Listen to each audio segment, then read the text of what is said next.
नमस्कार दोस्तों, जय माता रानी की। दोस्तों, आप सभी को फुलेरा दूज की हार्दिक शुभकामनाएं। हिंदू पंचांग के अनुसार फाल्गुन मास की शुक्ल पक्ष की दूज को फुलेरा दूज के नाम से जाना जाता है।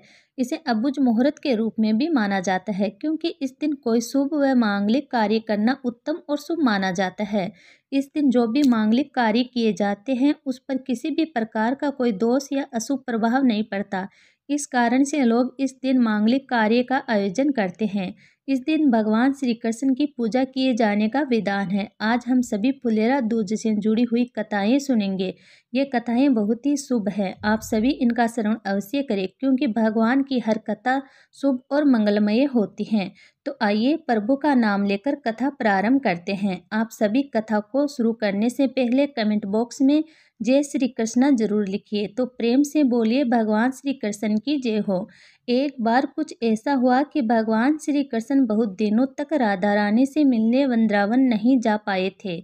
ऐसे में राधा रानी अत्यंत दुखी हो गई। राधा रानी का ये दुख देखकर सिर्फ ग्वाल और गोपियां ही नहीं बल्कि मथुरा के सभी पेड़ पौधे और फूल भी मुरझाने लगे। ये बात जब श्री कृष्ण को पता चली तो वह शीघ्र ही राधा रानी से मिलने के लिए वृंदावन आ पहुंचे। कान्हा के आगमन का समाचार सुनकर वियोग में जल विहीन मछली की तरह चटपटा रही श्री राधा रानी का मुखमंडल खिल उठा।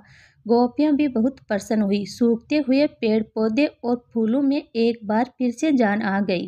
वे फिर से महल की भांति हरे भरे हो गए। उस समय कन्हैया ने इन फूलों को तोड़कर राधा रानी पर फेंकना शुरू कर दिया।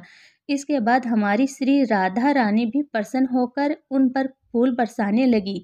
ये देखकर गोपियां और ग्वालियां सब एक दूसरे पर फूल बरसाने लगी। कहा जाता है कि तभी से फुलेरा दूज का ये पर्व बहुत ही धूमधाम से मनाया जाने लगा और हर वर्ष मथुरा में इस दिन फूलों की होली खेलने की परंपरा शुरू हुई। अब आइए श्रवण करते हैं फुलेरा दूज की दूसरी कथा, जिसे सुनने मात्र से सभी मनोकामनाएं पूर्ण होती हैं। एक संत थे जो वृंदावन में रहा करते थे। श्रीमद् भागवत में बड़ी निष्ठा थी उनकी।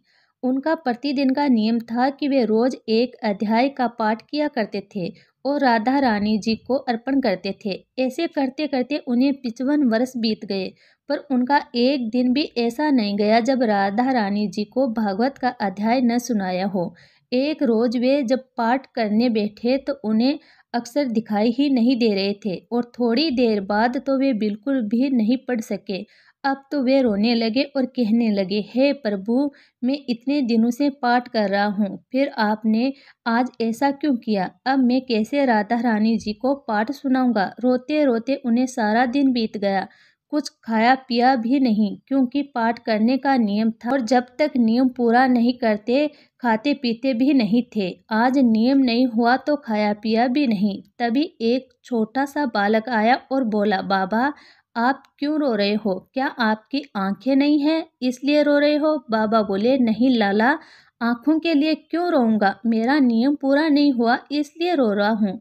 बालक बोला, बाबा मैं आपकी आंखें ठीक कर सकता हूँ, आप ये पट्टी अपनी आंखों पर बांध लीजिए। बाबा ने सोचा, लगता है वृंदावन के किसी वेद का लाला है, कोई इलाज जानता होगा। बाबा ने आंखों पर पट्टी बांध ली और सो गए।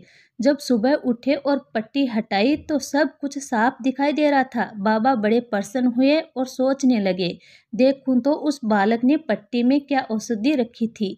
जैसे ही बाबा ने पट्टी को खोला तो पट्टी में राधा रानी जी का नाम लिखा था। इतना देखते ही बाबा फूट फूट कर रोने लगे और कहने लगे, वाह किशोरी जी, आपके नाम की कैसी अनंत महिमा है। मुझ पर कितनी कृपा की और श्री भागवत से इतना प्रेम करती हो कि रोज मुझसे श्लोक सुनने में राधा रानी जी आपको भी आनंद आता है।